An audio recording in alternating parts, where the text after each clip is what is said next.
만약에 이 영상을 보시는 분들께서 나 지금 좀 늦었어 라고 생각하는 분들이 있다면요. 안녕하세요. 세비티입니다. 오늘 갑자기 좀 영상이 찍고 싶어서 찍게 됐습니다. 오늘 제가 좀 드리고 싶은 이야기는 요즘에 서울이 계속 반등하고 있다는 기사가 나오고 있고 실제로도 그런 현상이 일어나는 걸 보고 마음이 조급한 분들이 많은 것 같아요. 어떤 분들은 지금 잠깐 오르다가 말 거야 라고 얘기하는 분도 있고, 어떤 분들은 벌써 이미 지금 서울에 집을 사는 거 늦었어 라고 얘기하는 분도 있더라고요. 덩달아서 이제 정말 서울을 상급지 갈아타기 하는 거 늦었어 이렇게 얘기하는 분도 있었습니다. 그래서 정말 그런가에 대해서 좀 말씀드리고 싶습니다. 이 똑같은 현상을 보더라도 이걸 보는 사람마다 각자 생각이 다를 것 같습니다. 저 역시 100% 정답은 아니겠지만 제가 생각하고 있는 좀 그런 부분들에 대해서 좀 말씀을 드리고 싶습니다. 우선 첫 번째로 지금 경기도에서 만약에 서울로 상급지 갈아타기를 한다 했을 때 이미 늦은 것인가에 대한 부분인데요. 만약에 지금 뭐 강남 3구나 지금 계속적으로 빠르게 반등하고 있는 마포나 뭐 강동구나 성동구나 이런 곳으로 우리가 뭐 경기도에서 갈아타기를 한다고 하면 이미 이제 그런 곳들은 예전 고점 이상으로 반등한 곳도 많고, 그렇기 때문에 이 갈아타기를 한다 했을 때 예전에 가격이 상승했을 때랑 지금 하는 것과 별반 차이가 없을 수 있습니다. 이 상급지 갈아타기를 할 때 가장 중요한 부분은 내 집값도 빠져 있지만 내가 가려고 하는 아파트의 가격도 예전보다 빠져 있어야지 이 갈아타기를 하는 비용이 줄게 되겠죠. 근데 이미 그게 예전의 고점 이상으로 반등을 한 곳이라고 하면 갈아타기 비용이 예전과 큰 차이가 나지 않거나 오히려 정말 빠른 속도로 반등을 해버리면 오히려 돈이 더 들어갈 수 있는 상황입니다. 그렇죠? 그래서 만약에 지금 경기도나 아니면 서울에서 뭐 2급지에서 서울에 있는 뭐 1급지나 1.5급지 더 좋은 상급지로 갈아탄다 했을 때 여기서 되게 중요한 부분은 지금 내가 가려고 하는 곳이 최근에 많이 상승을 한 것인가, 그걸 잘 따져봐야 됩니다. 그래서 만약에 너무 올랐다고 하면 사실 큰 메리트가 없을 수 있겠죠. 지금 많은 분들이 좋은 걸 보잖아요. 웬만하면 신축이고 대단지고 좀 더 괜찮은 곳을 좀 선점하고 싶어, 이런 생각이 많은 것 같습니다. 그러면 조금 급지를 낮춰도 돼요. 이게 같은 입지를 공유하는데 구축이어도 되고요. 아니면 조금 급지를 낮춰도 됩니다. 그런 것들은 아직까지 빠르게 반등을 안 했을 수 있습니다. 그래서 그럴 때는 이미 내가 가려고 하는 아파트가 올랐다 했을 때는 우리가 욕심을 낮추는 거죠.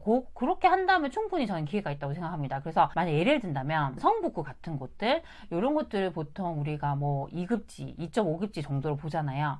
그럼 그런 곳으로 간다 했을 때 혹시 예전에 가격이 높았을 때, 예전 고점과 대비했을 때 이 갈아타기 비용이 많이 드는가를 좀 계산해 보는 거죠. 구리시에서 구리의 제일 상급지가 아니라 우리가 도시마다 다 급지가 있어요.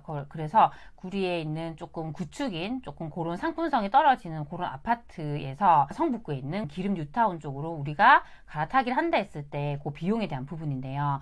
그때 그 기름역 쪽에 있는 아파트가 11억 정도라고 하면 구리 아파트가 거의 9억 5천 정도가 됐어요. 그러면 그때 갈아타기 비용이 4억 5천 정도 들거든요. 근데 현재는 기름 쪽에 있는 아파트가 지금 11억 정도이고요. 구리에 있는 아파트가 지금 7억 7천 정도예요. 그러면 갈아타기 비용이 한 3억 3천 정도 드는 거죠. 그래서 예전보다는 아직 1억 정도는 저렴하다는 얘기입니다. 아직까지 충분히 기회는 있고요.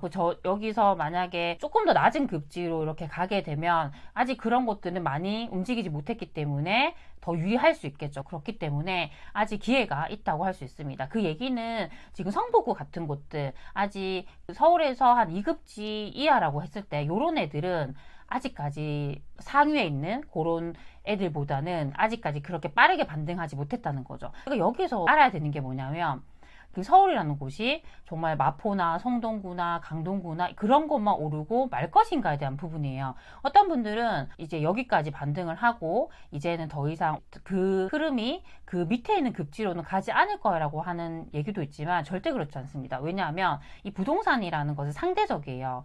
내가 어떤 것을 보고 있는데 거기가 너무 많이 올랐다고 하면 사람들은 그것보다 그 밑에 있는 걸 보게 되죠. 아직 여기가 조금 덜 오른 것 같아, 여기가 조금 더 저평가된 것 같아 라는 관점으로 보거든요. 그 이유는 항상 어떤 그 아파트와 아파트는 격차가 있어요. 그러니까 좋은 것과 상대적으로 덜 좋은 것 간에는 격차가 있습니다. 그래서 당연히 우리가 좋은 걸 사면 좋겠지만 그게 너무 많이 올랐고 아직까지 그 밑에 있는 게 제대로 못 따라갔다고 하면요, 그만큼 격차가 더 벌어져 있겠죠. 그러면 이 아파트들은 그 격차를 예전에 일정한 비율만큼 메우려고 합니다. 그런 관점으로 본다면 충분히 지금 서울의 2급지 이하에도 저는 기회가 있다고 생각합니다. 근데 지금 이제 전세가율의 반등을 보면요, 서울의 평균 전세가율이 계속 올라가고 있어요.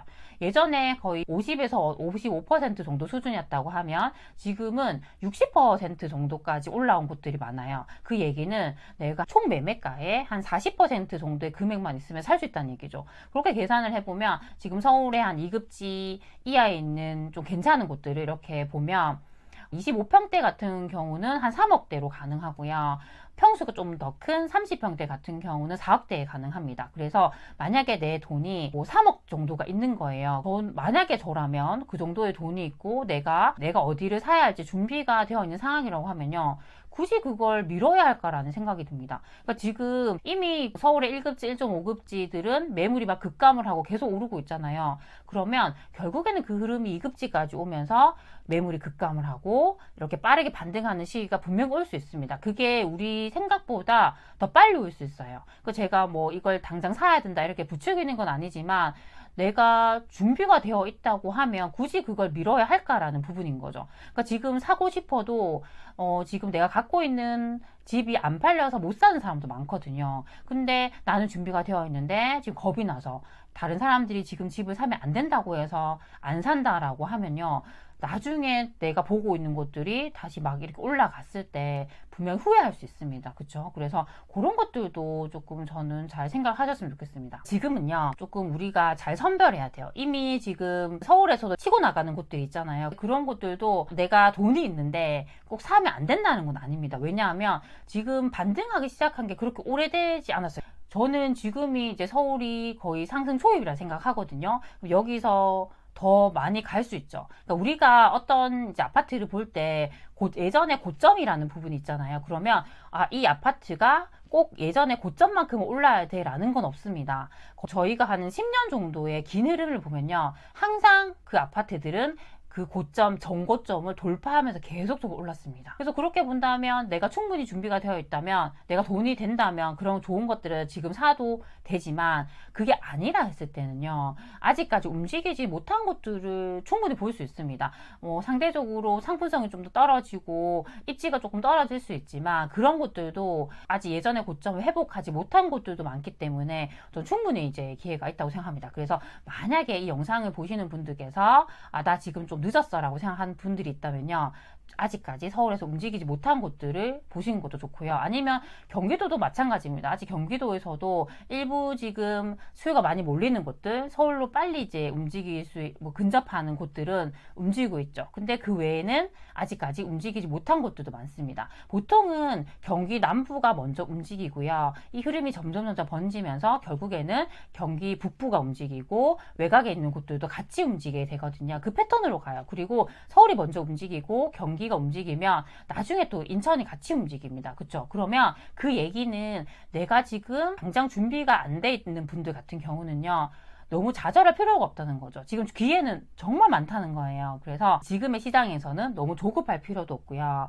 그렇다고 해서 내가 준비가 되어 있는데도 불구하고 다른 사람의 얘기만 듣고 또 투자를 하지 않을 필요도 없다는 거죠. 그렇죠? 준비가 되어 있는 분들은 충분히 할 수 있는 시장을 생각합니다. 네, 그렇죠? 그래서 지금은 우리가 더 많이 현장을 가보고 임장도 많이 가보시고 매물 조사도 많이 하시면서 그렇게 좋은 기회를 잡으셨으면 좋겠습니다. 네, 오늘도 제 영상을 시청해 주셔서 정말 감사드립니다. 그럼 우리 다음 시간에 만나요. 안녕.